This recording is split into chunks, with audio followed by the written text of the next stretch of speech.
Malheureusement, les relations malsaines se diversifient par leur forme. L'une des relations à éviter impérativement est le icing. Voulant dire glaçage en français, vous dit que vous ne pouvez pas être ensemble, mais s'assure que vous pourrez l'être à l'avenir. Il s'agit d'une manipulation malsaine qui ne peut aucunement jouer en votre faveur.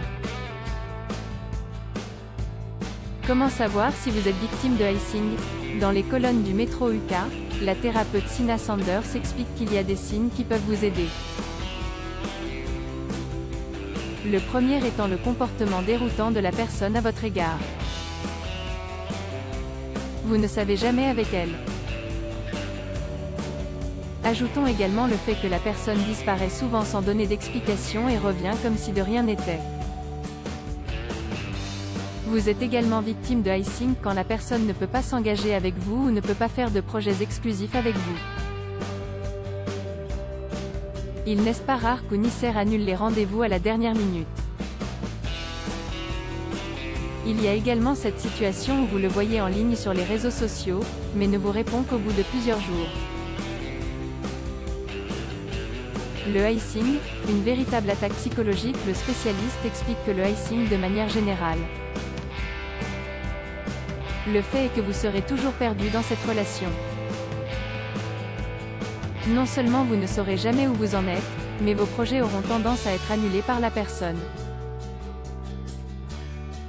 Ce qui peut être particulièrement démoralisant sur le plan émotionnel. La personne qui pratique le icing est peut-être prudente à l'idée d'entamer une relation sérieuse, peut-être en raison de son manque d'expérience ou parce qu'elle a été gravement blessée dans le passé, ou encore parce qu'elle est contrôlante et aime manipuler les gens, explique l'expert en relations de couple, Alex Mellor-Brook à Tyla. À lire sur le sujet couple, votre compagnon souffre peut-être de dépression même s'il refuse l'admettre. Reconnaissez les signes qui montrent que votre partenaire souffre intérieurement.